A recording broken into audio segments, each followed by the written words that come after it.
Bonsoir Marine Le Pen, merci d'être notre invitée. Vous êtes la présidente du Front National, députée du Pas-de-Calais. Vous avez entendu certainement comme nous l'interview d'Emmanuel Macron aujourd'hui qui s'exprimait donc pour la première fois aussi longuement depuis quelques temps, depuis quelques mois. Qu'est-ce que vous en avez pensé ? On a vu un président de la République avec un air de premier communion venir nous offrir un bouquet d'orties.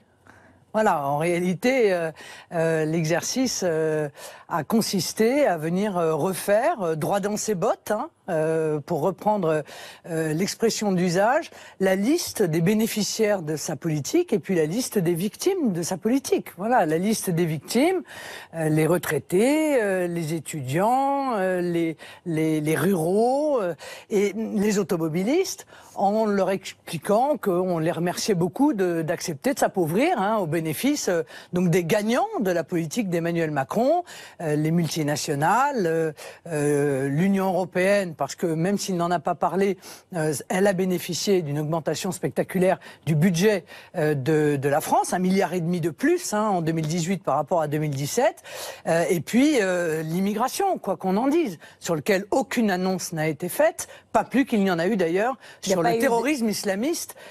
Aucune annonce, rien de nouveau. On va revenir sur les détails. On va revenir dans le détail. Il a, on en parlait tout à l'heure, arrondi le ton, montré, répété les mots respect, considération, remerciement. Il a essayé de trancher avec une image d'arrogance et d'une forme de dureté. Pour vous, cela ne veut pas dire qu'il est plus à l'écoute des Français ? Pardon, mais la forme est douce, mais le fond est terrifiant. Par conséquent, je crois que les Français, eux, regardent les conséquences des décisions d'Emmanuel Macron sur leur vie quotidienne. Les retraités, ils voient la perte sèche de pouvoir d'achat qui leur est imposée. Une perte sèche qu'ils considèrent d'ailleurs comme injuste, car ils parlent d'efforts. Mais si tout le monde faisait des efforts, je pense que beaucoup de Français pourraient comprendre.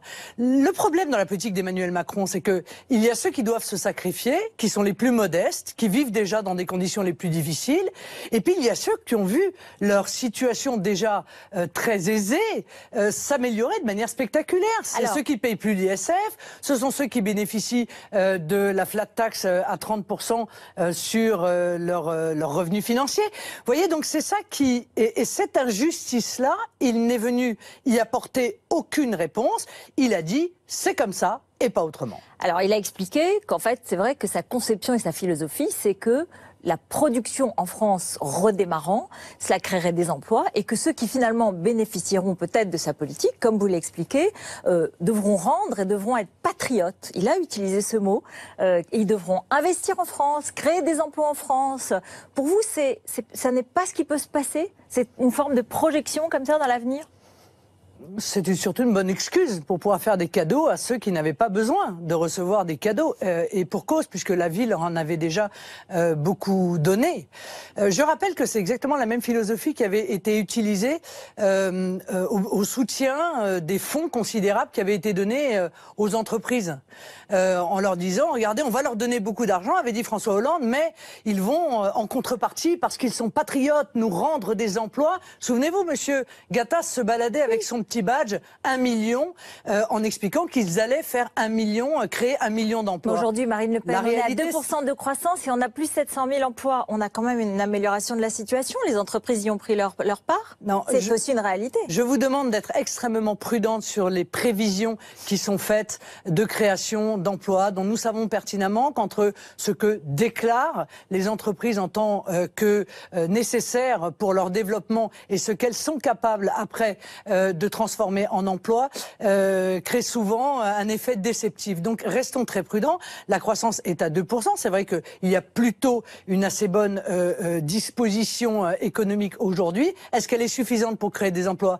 Je ne pense pas, en tout cas pas pour résorber cette masse gigantesque de chômeurs que connaît la France aujourd'hui, d'autant qu'un certain nombre d'éléments qui sont la raison aussi du chômage de masse ne sont pas réglés loin de là. C'est la concurrence internationale internationale déloyale, c'est la directive détachement des travailleurs, et c'est toujours une hyper-fiscalité qui pèse, pardon, mais sur les classes moyennes, sur les classes populaires, et qui entraîne une baisse de pouvoir d'achat pour les Français qui, encore une fois, en ont pourtant le plus besoin. Vous auriez attendu quelle annonce précisément ? Qu'est-ce que vous proposeriez aujourd'hui, vous ? Vous savez, moi je suis en total désaccord avec la politique menée par Emmanuel Macron. C'est l'exact inverse que j'aurais fait. J'aurais, plutôt qu'améliorer la situation des multinationales, amélioré considérablement la situation des TPE et des PME. J'aurais tenté de mettre fin à la concurrence internationale. Les PME, aujourd'hui, elles applaudissent par exemple le fait que les salariés vont avoir leur charge sociale sur l'intéressement qui sera supprimé. C'est-à-dire qu'on payait 20% d'impôts sur l'intéressement, et dans les entreprises de moins de 250 salariés, ben, cette charge sociale elle sera supprimée. Je viens de voir que les PME s'en félicitent. Il y a de ce point de vue-là des avancées dans le pouvoir d'achat, peut-être. Oui, nous verrons d'ailleurs encore une fois la conséquence de ce cadeau qui peut être utile, hein, mais qui est fait en réalité aux PME. Et aux grosses PME, hein, bon, pas aux moins de 250 personnes. Pas aux petites TPE, PME qui sont dans des difficultés bien différentes. Donc j'aurais essayé d'éviter d'accroître la concurrence internationale déloyale que vivent les entreprises. Je n'aurais pas, par exemple, mis le prélèvement à la source, qui va être épouvantable. Épouvantable parce que les entreprises, l'immense majorité des entreprises n'ont pas les moyens de mettre en œuvre ce prélèvement à la source, et qu'on leur demande encore en réalité va se transformer en fiscalité individuelle sur le modèle allemand, ce qui sera encore un mauvais coup porté aux familles françaises et évidemment à la natalité. Alors, on va parler un instant de la Syrie, je reviendrai sur les mouvements sociaux évidemment, mais c'était le début de l'entretien du président de la République. Nous avons la preuve que des armes chimiques ont été utilisées par Bachar. Le président laisse entendre qu'il pourrait intervenir en Syrie de manière ciblée. On va peut-être l'écouter, vous allez me dire ce que vous en pensez. Nous avons la preuve que la semaine dernière, maintenant près de 10 jours, des armes chimiques ont été utilisées, au moins du chlore, et qu'elles ont été utilisées par le régime de Bachar el-Assad. En aucun cas, la France ne laissera une escalade se faire, ou quoi que ce soit qui puisse endommager la stabilité de la région. Mais on ne peut pas laisser aujourd'hui des régimes qui se croient tout permis, et en particulier le pire, en contravention du droit international, agir. On ne peut pas laisser un régime qui se croit tout permis, et notamment le pire peut-être, l'utilisation d'armes chimiques contre des enfants. On a l'impression de vivre un jour sans fin. Revoir les mêmes images, les mêmes mots. Il n'y a que le pays qui change. On nous a déjà fait le coup avec l'Irak. Les armes de destruction massive qui ont entraîné l'intervention. Vous n'y croyez pas. C'est pas ce que je dis. Je dis que Donald Trump, qui pourtant est assez prompt à déclarer... Hier, il a annoncé à la Russie qu'elle devait se préparer à recevoir ses missiles. Je suis évidemment en désaccord avec ce type de diplomatie, mais ça n'est pas le sujet. Mais lui-même a indiqué qu'il n'avait pas les preuves de la culpabilité du régime de Bachar el-Assad. Je ne dis pas qui est coupable et qui ne l'est pas, moi. Je reste très prudente et je regrette que le président de la République ne soit pas prudent lui aussi. Parce que si Donald Trump n'a pas les preuves, je ne vois pas objectivement comment, en l'occurrence, le président de la République, lui, les aurait. Donc il affirme quelque chose devant des millions de Français. Or, je crois que l'on ne peut pas avoir de preuves pour une raison très simple, c'est que l'enquête n'a pas démarré. Que les observateurs, précisément, qui doivent aller enquêter, ne sont même pas encore arrivés sur place. Donc on a quand même le sentiment qu'ils veulent chacun leur petite guerre. Ah, si moi aussi je pouvais avoir ma petite guerre. Eh bien moi je suis sur la position de Jacques Chirac lorsque précisément il a dit non à la guerre en Irak.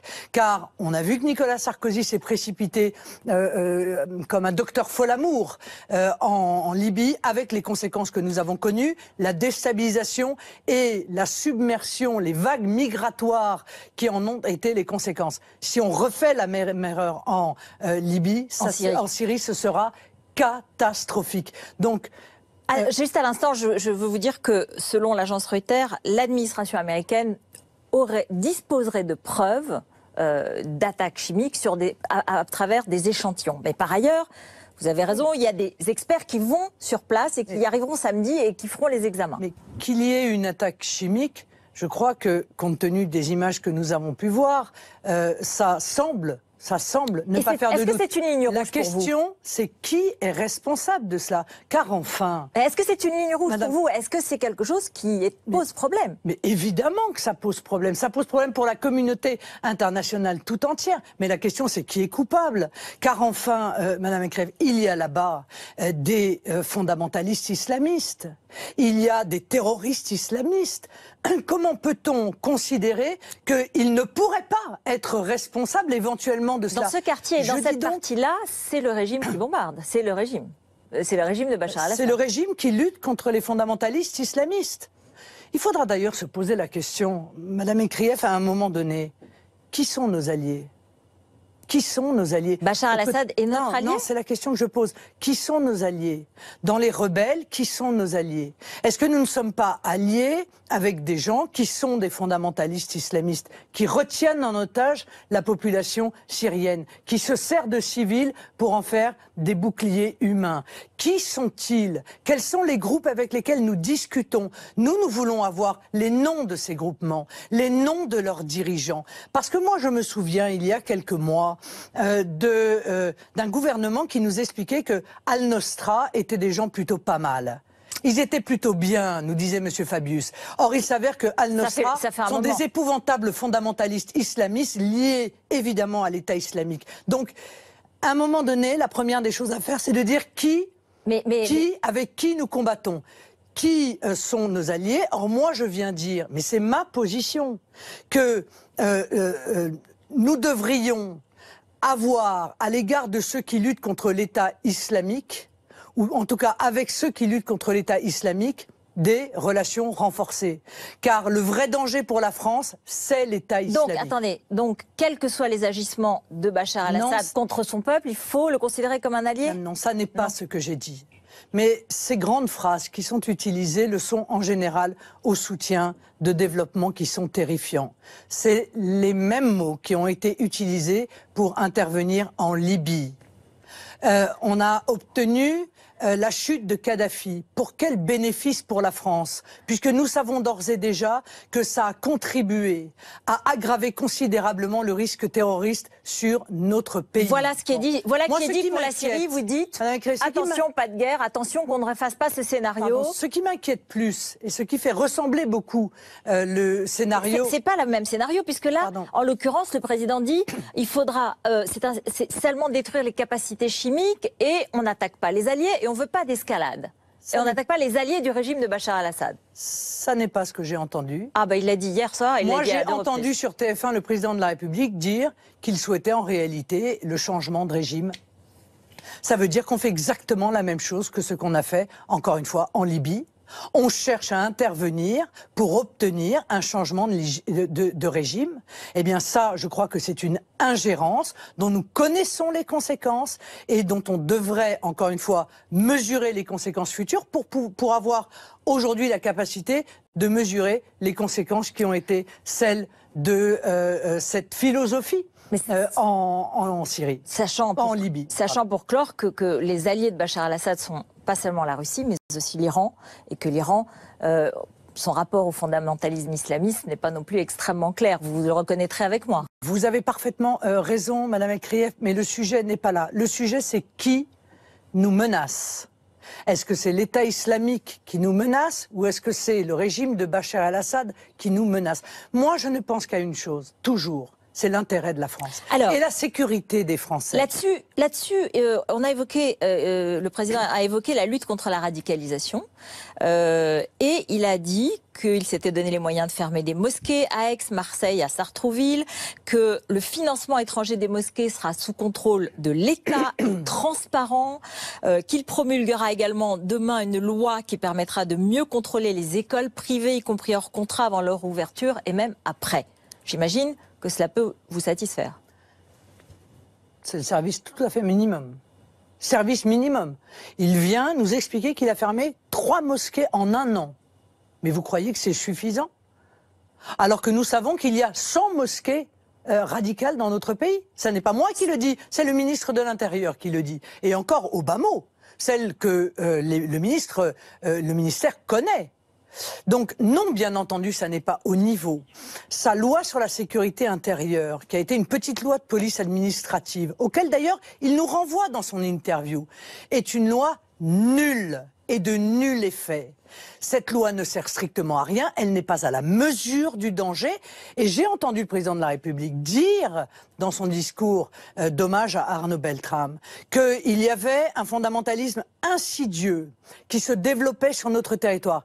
Quelles sont les mesures qu'il va mettre en œuvre pour lutter contre ce fondamentalisme insidieux? Nous n'avons rien entendu. Rien sur les associations, rien sur les clubs sportifs où se développe, et on le sait, ce fondamentalisme islamiste. Rien sur ces fermetures qui devraient avoir lieu. Évidemment, rien sur l'expulsion des étrangers fichés S que l'on nous oblige à conserver sur le territoire alors qu'ils sont porteurs d'une menace très lourde pour la sécurité de nos compatriotes. Il a beaucoup parlé et aussi des mouvements sociaux, puisqu'ils sont là et qu'ils sont aujourd'hui importants et qu'ils gênent en l'occurrence les usagers pour la SNCF, et en même temps qu'il y a une inquiétude des cheminots qui s'expriment sur cette fameuse réforme de la SNCF. Nous irons jusqu'au bout, a-t-il dit. Il a évoqué la possibilité de reprendre la dette de la SNCF et il a évoqué aussi le fait que les syndicats devaient prendre leur part à la discussion, qu'ils voulaient faire la réforme avec eux. Bon, une petite forme de mea culpa sur l'expression, parce qu'il y a eu une manière de présenter les cheminots comme des privilégiés avec laquelle il a voulu rompre aujourd'hui. Vous le reconnaissez ? Et pourquoi passer par les ordonnances alors? Si véritablement il veut le dialogue, s'il veut le débat, alors pourquoi passer par les ordonnances? Il évoque la dette, mais c'est un sujet fondamental. La dette, c'est même presque le sujet central. Et nous n'arrivons pas à avoir un élément précis. Le gouvernement ne sait pas s'il va la reprendre, combien il va reprendre, alors même que l'on sait pertinemment que la dette de la SNCF est une dette de l'État. Ne nous racontons pas d'histoire, c'est une dette de l'État. C'est une dette dont une partie a été cachée dans la SNCF pour pouvoir, à la fin des années 90, correspondre aux critères de Maastricht, et l'autre partie qui est la conséquence de la stratégie qu'a réclamée l'État. Et donc... c'est là où c'est très injuste. Elle sera partiellement reprise, dit le président. Mais vous, de partiellement, c'est quoi? 10 euros? 1 milliard? 20 milliards? 45 milliards, c'est combien? Alors, partiellement. Quand même, est-ce que vous assumez toujours de défendre le statut des cheminots tel qu'il est aujourd'hui pour les prochaines générations d'embauchés, alors que notre monde change tous les jours, que l'intelligence artificielle arrive, que des nouveaux métiers interviennent? Vous défendez une non-réforme du statut des cheminots? L'intelligence artificielle va faire rouler les trains à la place des cheminots? Ah oui, il y aura des trains autonomes, oui. Il y aura des trains autonomes. Bien sûr. Eh bien, nous verrons cela, mais pour l'instant, tant qu'il y a des cheminots, les roulants, je parle, hein, parce qu'après tout, qu'on puisse discuter de la différence de statut entre le personnel administratif et le personnel roulant, oui, je considère que c'est quelque chose qui peut faire l'objet d'une discussion. Mais c'est pas ça mon propos. Mon propos, c'est de dire, depuis le début, Emmanuel Macron et son gouvernement font croire que c'est le statut des cheminots qui est à l'origine des 45 milliards d'euros de dette de la SNCF. Et ça, c'est un mensonge. La réalité, c'est qu'on veut changer le statut des cheminots parce qu'on veut ouvrir la SNCF à la concurrence pour respecter les instructions de Bruxelles, de la Commission, et que c'est vrai, il a dit une chose qui est juste, le président de la République. Il a dit l'ouverture à la concurrence a été acceptée par toutes les majorités. C'est vrai. La droite et la gauche ont été d'accord pour ouvrir les services publics à la concurrence, parfois, à la demande des usagers et des consommateurs, comme dans les télécoms et comme dans d'autres domaines. Eh bien non, je ne le crois pas. En l'occurrence, tous les exemples étrangers nous disent au contraire l'inverse. Ils ne nous disent pas que l'ouverture à la concurrence dans les circonstances du ferroviaire entraîne une baisse des billets, une meilleure qualité, etc. etc. Mais disons véritablement les choses, c'est pour obéir à cette ouverture à la concurrence que l'on veut changer non seulement le statut des cheminots, mais le statut de la SNCF. Qui, a-t-il dit, sera public et restera public. Juste un petit mot sur le Front National et qui, vous voulez en changer le nom, Rassemblement National, vous attendez le vote de vos militants. Et on a le sentiment quand même d'un changement de culture. Avant, c'était le Front National contre le reste du monde, en quelque sorte. Et depuis quelques mois, vous avez appelé à voter les Républicains à Mayotte, vous tendez la main, vous lancez des appels aux électeurs de droite, vous dénonciez l'UMPS et aujourd'hui, d'une certaine façon, vous ouvrez votre porte. Mais d'abord, qui va venir? On ne voit pas très bien. Et comment est-ce que vous expliquez à vos propres militants ce changement? Mes militants ont parfaitement compris que la vie politique était en pleine recomposition, que nous avions réussi, c'est une victoire idéologique et politique de notre part, à imposer ce clivage mondialiste nationaux.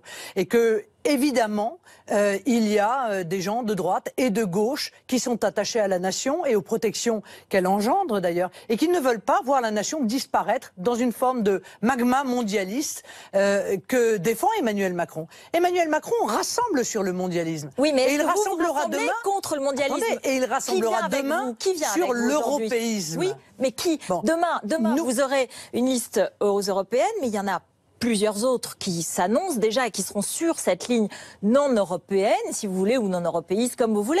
Mais vous ne rassemblerez pas. À cette heure-ci, vous ne rassemblez pas encore. Mais nous devons le faire. Nous devons nous mettre en situation de constituer le pôle des nationaux, c'est-à-dire tous ceux qui ont la même vision que nous, qui considèrent que sans la nation, eh bien, le peuple français sera privé des protections qu'elle lui offre, sera privé de toute chance de sécurité, de toute chance de prospérité, privé de la possibilité aussi de défendre son identité. C'est cela que nous devons faire. C'est notre mission historique et nous ferons tout. Ce sera un échec s'il n'y a personne de nouveau là. Thierry Mariani peut-être. Il n'y aura pas deux listes. Il n'y aura pas que deux listes. Il y en aura plusieurs. Voilà. Il y en aura plusieurs. Mais ce qu'il faut, c'est constituer un pôle de rassemblement à vocation majoritaire. Pourquoi?